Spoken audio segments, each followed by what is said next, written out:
L'infini se contemple indéfiniment. Ça se passe là-haut, par Eric Simon. La formation des galaxies recèle décidément bien des mystères. Des astrophysiciens viennent d'observer dans l'univers seulement âgé de 1,65 milliard d'années une galaxie très massive à l'état quiescent, déjà complètement terminée, ne formant plus aucune étoile. L'observation de cette galaxie, qui a mis 100 millions d'années pour se former, pose de nombreuses questions aux spécialistes. Cette galaxie a une masse stellaire de 170 milliards de masses solaires. Les autres galaxies, qui peuvent être observées à la même époque cosmique, sont bien plus petites et en cours de production d'étoiles. Non seulement ZF Cosmos 20115 s'est formée apparemment très vite, mais elle s'est ensuite arrêtée brutalement. Les astronomes qualifient cette galaxie de galaxie extrême, et on voit pourquoi. Cette observation est d'autant plus intéressante que c'est un véritable challenge de détecter ce type de galaxie très calme, qui ne rayonne que très peu dans l'UV.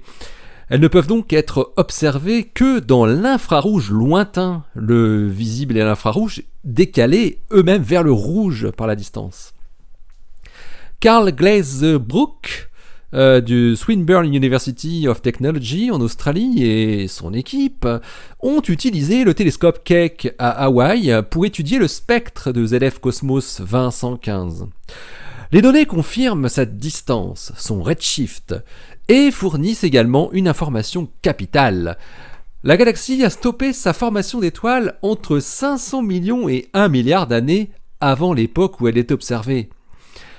Les chercheurs qui publient leurs découvertes dans Nature en déduisent que le taux de production d'étoiles dans ZF Cosmos 215 a dû atteindre la valeur démente de 1000 étoiles par an, soit environ 3 par jour.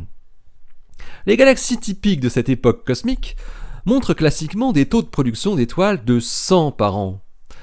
En d'autres termes, cette galaxie extrême a grossi jusqu'à sa taille actuelle en moins de 100 millions d'années. Une étincelle à l'échelle de l'univers. Les astrophysiciens évoquent la possibilité que ZF Cosmos 215 ait pu être aidé dans son grossissement par la collision avec une autre galaxie, ce qui aurait pu avoir pour effet de comprimer son gaz et déclencher des flambées de production d'étoiles, et en quelques dizaines de millions d'années seulement. Mais cette hypothèse est très peu probable selon les chercheurs. Les astronomes estiment que de tels événements à cette époque doivent être assez rares, car les galaxies n'étaient pas encore massives.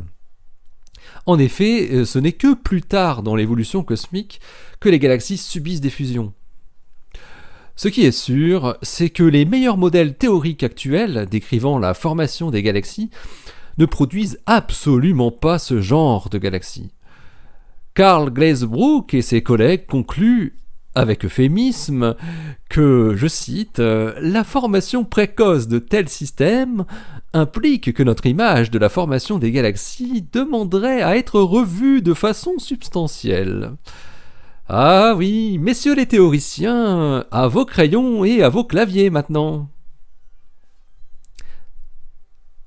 L'article de Carl Glazebrook et ses collaborateurs s'intitule « A Massive Quiescent Galaxy at a Redshift of 3.717 ».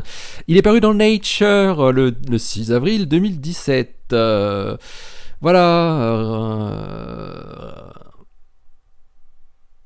Restez bien à l'écoute sur le www.ça-se-passe-là-haut.fr.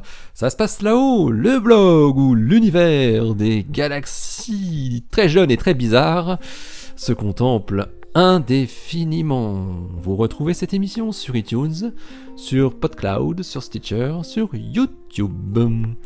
Allez, d'ici la prochaine, portez-vous bien, restez bien les yeux vers le ciel et les pieds sur terre. Salut!